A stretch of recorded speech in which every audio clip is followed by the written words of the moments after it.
Thank you for tuning in to another edition of Relationship Ed, where we try to figure out what's going on in his head. And her head. Yeah, so today we're going to be talking about compromising.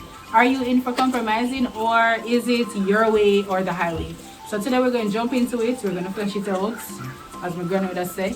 And very much we are trying to help men. Well, I am trying to help the men to understand what we're thinking when it comes down to compromising. And of course, men, I guess that's what he's trying to do. Figure out what's going on in my head, forehead. And to let you guys know as well, that we think logically with certain things. So we're giving you clues and pointers as well. Let's go on the journey together. What we want to do today, Chrissy B, is to give you guys an explanation, something from Google. So compromise, an agreement over a dispute reached by each side, changing or giving up some demands after much argument. They finally reach a compromise. The number 2 explanation is pretty simple as well. Something agreed upon as a result of each side changing or giving up some demands, or compromise is to take turns with the toy, compromise, the verb compromise or compromising. That's pretty much the entirety of the explanation there. But it's pretty much saying the initial thing we get is that we're at a crossroads. I have a point of view, you have a point of view, guys. Nothing is wrong with having said point of view. But what we need to understand is that we need to come to a head and to discuss this thing in an open atmosphere, instead of thinking I, the woman, not casting any blame or throwing shades, but I, the woman, have an idea and I just want it to work my way. And then there is the highway. We need a mean for that. I know, right? Yes. Alright, so I was doing some little research, because you don't know we have to go into the research because we can't go like we know everything, right? So we pulled from elitesingles.com, and we have a few pointers that we are going to flesh out. And yeah, I mean, trust me, I went over them and I was like, sure, you talk about money, compromise about going out and all these things. I want to say they've got my brain at work, you know. What's go on? What do you mean? Tell me what go on. Alright, so the first one is a matter of money. You just go do them all over the place. So I don't know, like, you know, you're not following one pattern or anything. So money. Finances are generally a major issue that causes contention among couples. So when it comes down to money, I remember in our last video we were talking about the fact that some men do not disclose how much they get paid. However, they want women to tell them how much they get paid. Some of them probably don't even care, but they don't tell. How are you going to go forward in a relationship if you and your spouse, you have a goal? Say, for example, they plan to buy a house together.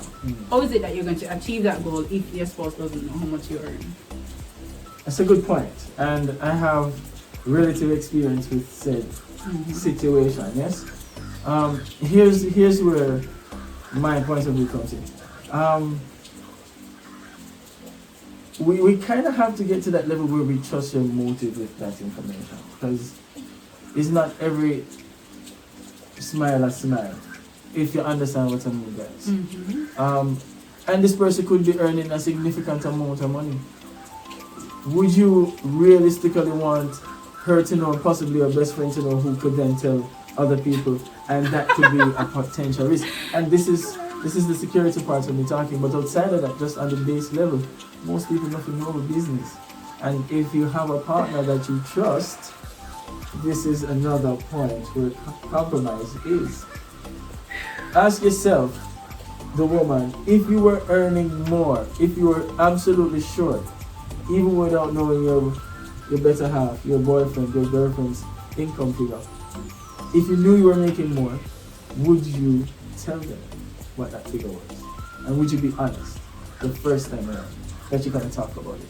That's where I would like to get to bring that conversation. Just to make sure that the playing field is set, just to make sure that us opening up and talking about compromise is something that can be said in a respectable, open, expectant kind of atmosphere to get results. That's the expectancy. Yeah? It's All not right. just to air issues and leave them up in the open air and get angry and walk away. And most guys like the makeup part of that. But I mean, to have true compromise, I think. And then have the makeup part after that. That would make more sense. I don't know. Talk to me, guys. Oh In the man, have me a comments below. sweat. Yeah. So I'm really thinking hard about that question. If I was making more indeed, would I tell him? Or tell my partner. So in fact, I think I would tell my partner because I'd want to know that at least he tells me. So even if at that basis, if we're gonna take it from that, standpoint, then it makes sense still. Because I don't want to tell me, I tell her, say yeah, me make a little bit more, or me tell her the amount of money me make. I mean that's fair. Yeah, look for that them people because what? Teeth and tongue. I don't know. I just really think someone would be honest about that. But I think that is utmost important for you to disclose how much you're making in a relationship, especially if you are working towards goals. It cannot be that you're half in, especially goals like a vehicle, a house, moving forward, children. You just have to say you get 10,000 per month, and she tell her how much she get, and you talk about 5 Pitney. That's a madness. Here's the thing. I just had a thought. I think I was trailing off a while ago. However, I was thinking, would it be okay to say, I will tell you what I make if we get to that level in a relationship that's so serious we're thinking about marriage? Yes, that would make sense. Yeah? Would that make a lot of sense? It would. Except that I'm thinking, generally, how we were taught, Christian, in the Christian background, is that once you are entering a relationship, you should be thinking about marriage. That's what we females, I don't know if the man them get taught the same thing, but we not just think about shack up. So pretty much, you enter one relationship, to me, tell me your goals, I tell her my goals, and we see if we make sense together, if we're compatible, and so on. We just not go hit it off just because we think we're attracted to each other. No. So there should be more than that, right? yeah. And if that is what the case is in the beginning, that should be the expectation going forward. So compromise is more than just you can't spend time with me and then the basic stuff, even though those things are important, right? Right. When we're talking about compromise in other ways, what can we talk about? Is it more like, are you helping me to grow on the professional side, on the individual side? What is it that it's costing you to help me to grow? That could be a compromise too, I think. Definitely. There was a point, in fact, about helping each other to get to their goal. So when I was coming in the relationship, that a goal that I have is that I want to complete school. I want to get a master's degree. However, by the time I get into the relationship with you, you one day just out of the blue say, me I think go get my bachelor. No, I mean that's good in itself. However, you never made that clear, and as soon as me decide to continue my education and go off into masters, now you want to go off into your bachelor. Well, I think on that ground, like maybe we could say, alright, fine, you use your money to that time, me use my money and continue. But then if it was a case where we're helping each other, because I know couples who send each other to school, put their money together, and it's alright, so I'm going to send Omi in, and then Omi in send me back. And I know situations where I send Omi in, and then guess what? I get knocked because Omi in decides say you want to go a doctorate, so me not get for further nothing. Where is compromise? So, you made some lovely points there, PCB. You gave us the contrast between those relationships with goals that work and those that don't, because you get knocked, because you want the doctorate as well. But it goes back to the base point. Once you're selecting a partner and you're developing that relationship, if there is a lack of trust, if there's a lack of respect and understanding of the person you're with, much more yourself, so you can present that to somebody, then you're going to have those issues where you will not be able to compromise enough so that you contribute to the growth of the relationship. It's more compromising to feel as though you have up the person. You know, like you just account the mistakes that as you go along, and that's just very dangerous, to be honest. Tell me what you think about that point of view, guys. In the comment section. You know where we're going, right? Hit it in the comments. All right. So another point is taking the long view. Just to kind of brief you on that, it says take a step back from the situation and ask yourself if this issue will matter in the long run. In 5 years' time, does it matter if you had Chinese for dinner or not? Would it matter if you know, he's going for a BMW at this time instead of focusing on the house? It will matter to me. Like why we have a car, better about house. I also go live in now. When we part, you might just go on with a BMW and we never have nothing. Although if we part with you, might as well go on with the BMW and we are trying to split the house. But here's the thing, it's a good point. The dynamic is where do you see ourselves in the short term and then in the long term, right? If our relationship is on the right path, because you know you can only do the right thing the right way. There aren't many ways to do that right thing. It is a very narrow path. Every other way is sin. It's just wayward. It's everywhere, and you can try it and try to bend it to the right way, but it will never be the right way, right?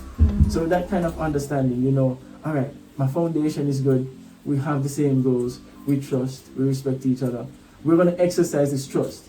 If you realize that all through this trusting exercise, that you get the bitter end of the stick, trust me, you should take that as a stop sign to do not go further. Do not pursue this any longer. And if you get a car out of that, fine. If you bought one, that's fine.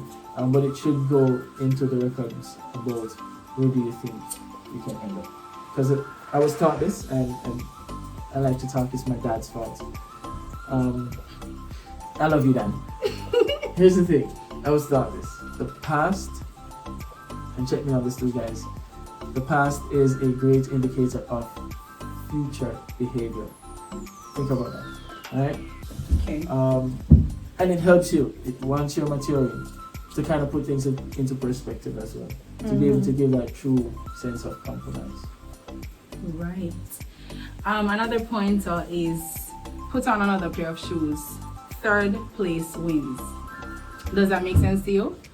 Third place wins means that as a couple, we might just end up in the third place. It's not going to be that Omain won or I won. It's about us, you know, through a collaborative effort, we have achieved whatever goal or say whatever we were fighting or arguing about. At least we come to, you know, compromise. That is the key word. Yeah, that makes a lot of sense, I think. It goes back to the simple definition that we got from Google earlier. The whole point of the matter is that throughout the argument and having those differences, we're going to come to a place of mutual understanding. We give and we take. Certain things that we can do without, we take out of the clause, the argument, and certain things we cannot do without, we keep them in and see how best to satisfy both of us. I think that is what that's talking about. And it's a fair point too, because it shows you if you really are serious and are doing the right thing in the relationship, those decisions, guys, are made with the utmost respect that they deserve. And meaning you're going to be vulnerable, to be honest, because you're putting yourself out there to be hurt because you're with someone, and it's a human being. Things can happen. So once you put yourself out there, you just be on guard. It's not like you're going to start nobody. No, listen to me, guys. It's the most unattractive thing.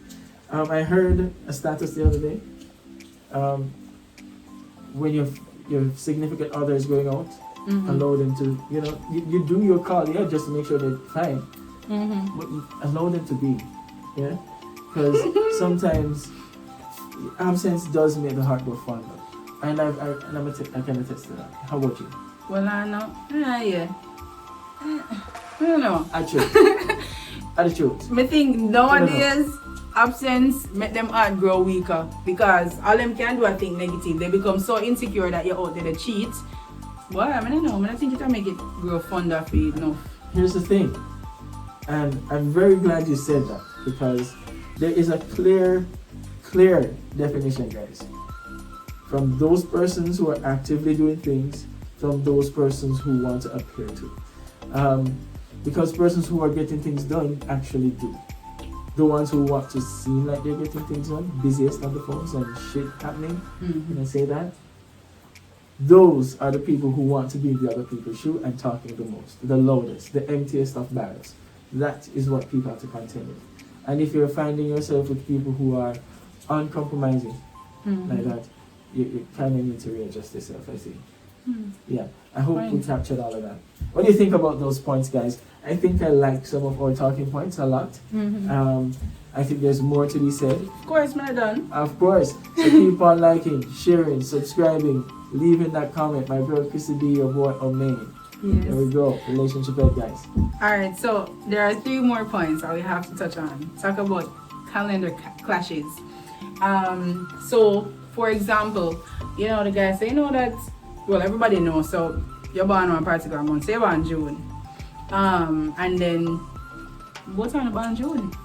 Man say, you know, so I go with my friends, or no, men don't generally tell you anything until the very last moment. He might dress up and say, where you going? Him say, you know, say, remember say my parish here, see him birthday and we normally go out. I'm like, what? Like, me can tell her 3 weeks ago, say me and my friends, them I go somewhere, we go out and we're gonna hang out. And then like all of a sudden, what? Guys, if you noticed, that seemed like it was right in the home base territory. There's so much passion, you know, so much Stop, you're zeal. not allowed to do that. Wow. Of course, I fuck swear talk, because coming on to this was about, yes, Samantha, I know. We share what is happening to make it more realistic, right? We not make up no story upon yourself. We don't want it to be vague. We want it to be real, right? So that's why you're going to comment, and you might have real life stories, and you are maybe going to share it in the comments, you know, just for argument's sake. But really and truly, yes, I had a significant other where we born the same month, and then on the day, you know, he's like, oh, you know, yeah, him and his friends are go out, and we should have known this because them born the same day. What?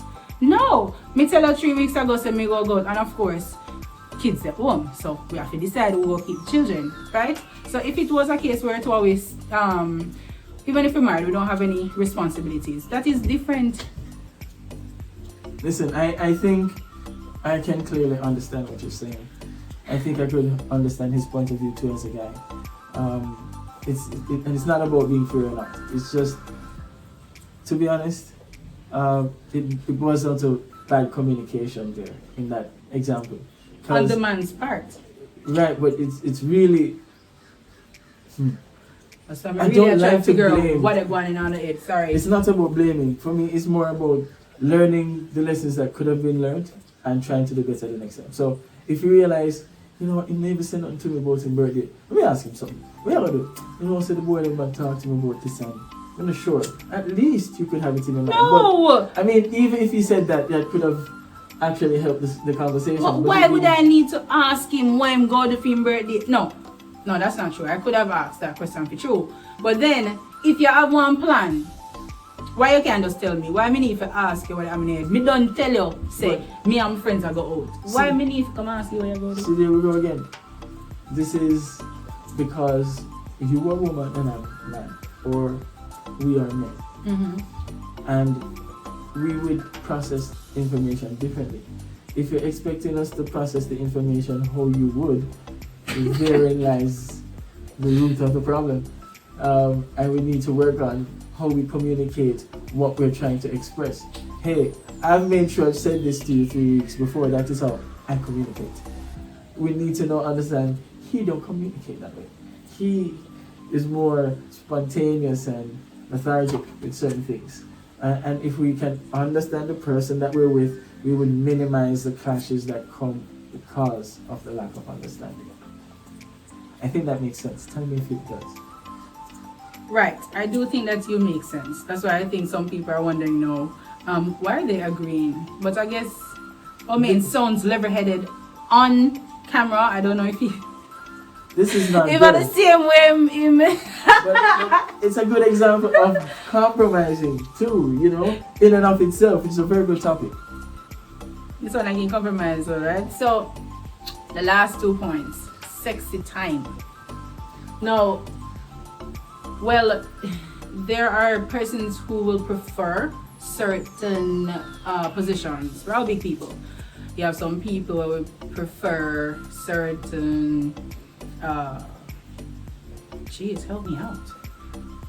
You have certain preference. I'm looking at you like this. Zine. So I am helping you out. So therefore you have some people who are not open to certain things, but then there comes a compromise. We're not gonna jump into it, but you can comment below unless Omen wants to say something. Not really. I would encourage you guys to comment below the ways you would want to.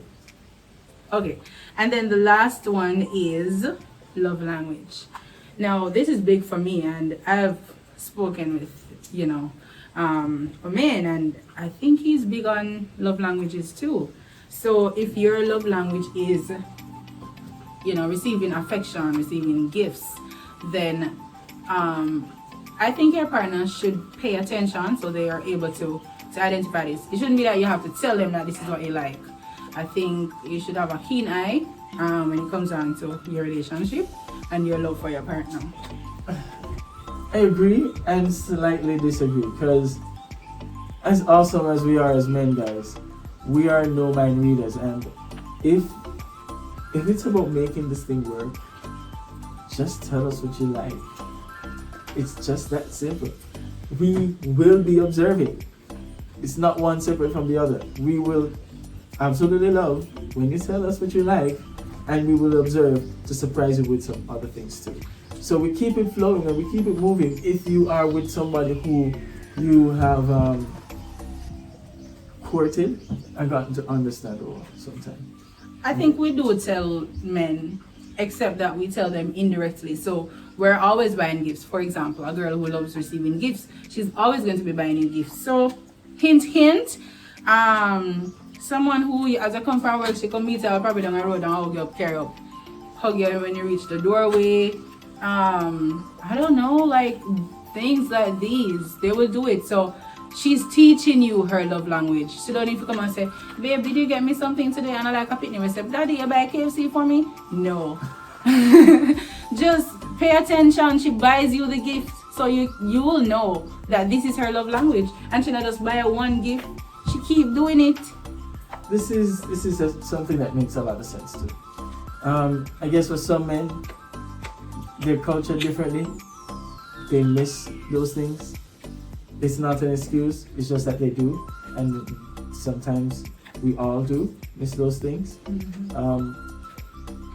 But at the end of the day, if we can try to observe your partner and see what she does and tries to emulate her, then yeah, you have less problems and you'll be better able to compromise when problem occurs. So it's not like any relationship is perfect, yeah? Or like you will have bad days. I don't think I've ever seen a relationship, not once, ever, that had only good days. And if you're in their zone for a short period of time and you're seeing mostly good days, best believe there are bad days too that you don't see, you know. But they've made it work, and that's the compromise that matters. That's like the cement to the blocks and the stone and the steel and the sand. Just so you know. I had to slow it down there, guys. Not sea sand. We're deaf, ready. Alright, so pretty much we've come to the end of it. We don't have any relationship tips today because you don't know it's a full show. 27 minutes. Yeah, so I'm your girl Chrissy B and I'm your boy Omen. Thanks for checking us out on Relationship Ed, where we try to figure out what's going on in his head. her head. Alright, so peace, we're out.